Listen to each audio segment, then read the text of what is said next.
Welcome to parts number 9 of the Legend of Zelda Swordless challenge. Now, one thing before we begin this part. You may have noticed in the past 8 videos or so that while I'm selecting my file, it says 3 hearts.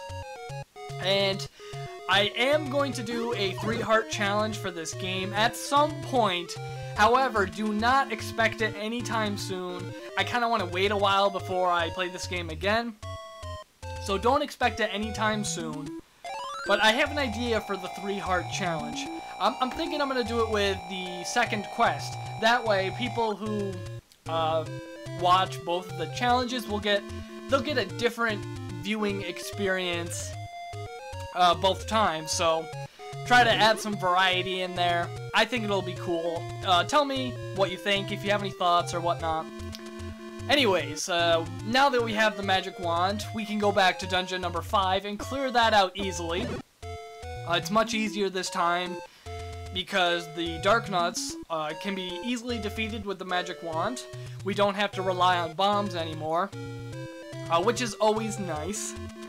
Now, one thing I want to point out, it's not really a major mistake, but it's a mistake nonetheless.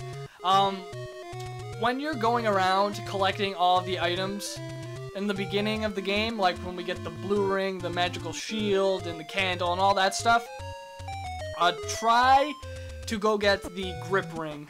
And the grip ring, it allows you to push certain objects in the overworld, and you can access some warp areas, which will allow you to navigate the overworld a little bit quicker. I forgot to do it in this playthrough. I do eventually get it, I think in like part number 11 or part 12, I think it's part 12 actually. I do eventually get it, and I do use it once, but it would be helpful to go get it as soon as possible, because it makes traveling a little bit quicker. I mean, it's certainly not mandatory, you can walk like I do, but consider getting it. It'll cut down your travel time by a little bit. And also, the magic flute, I think it's called. That will allow you to warp to all the previous dungeons you've been to, which is always helpful. I don't think I use that functionality at all in this, but it's there nonetheless. Anyways, when you're facing the Darknuts with the magic wand, try to take them on one at a time. I mean, they're still annoying, but they're definitely not as bad as when we had to defeat them with bombs. Just try to take one at a time. Don't try to take them on in groups, because they will hurt you. They're not the most powerful enemy in the game, but they can drain your life pretty quickly if you're not paying attention or you just let them hit you over and over again. They can hurt you for quite a bit. I don't think that their AI is programmed to chase you in any way. I think they're just like programmed to move about the room randomly without any pattern or whatnot. I mean, I don't see a pattern at all, and they don't seem to chase you. They just seem to do their own thing, walk around the room, and just try to hit them while they're walking around, and don't try to get hit, and you should be good. If you do run low on health, just pull out the trusty red or blue potion and restore your health that way. But you really shouldn't need to use that, because often they will drop some hearts or sometimes even a fairy, so health really isn't a concern in this dungeon.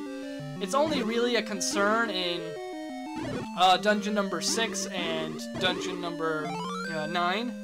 Because those 2 dungeons are heavily populated with wizards, and as we know, the wizards are the most powerful enemy in the game. We need bombs to defeat them, and you have to be in close quarters when you fight them, and it's very easy to take a lot of hits to the wizards, and yeah, they can hurt you for quite a bit of damage, so always carry around a red potion, make sure you have the full amount of bombs, and you should be okay. I mean, wizards, they're a threatening enemy, sure, but they're not the scariest thing. You're not gonna be like, oh no, not the wizards, whenever you see them. I mean, you're just gonna be like, ah, crap, the wizards. I can't defeat these guys with my magic wand.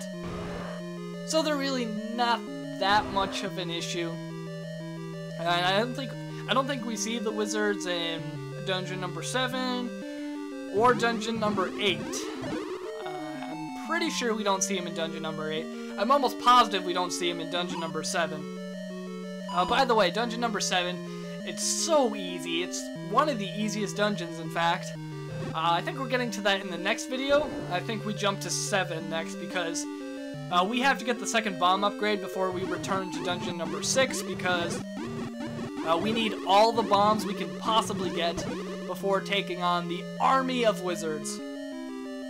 Because there's quite a lot of them in dungeon number 6, and as we discussed earlier, wizards are only defeatable by the bombs, so make sure you get them.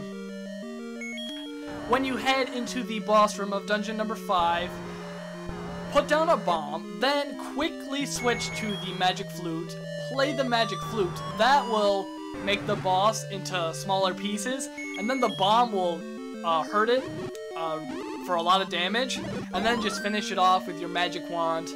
A very simple boss. You should have no problem there if you use that strategy. Very simple, very easy. Collect your piece of the Triforce, and you will be able to move on to the next level. Anyways, in part number 10, we are going to head to dungeon number 7.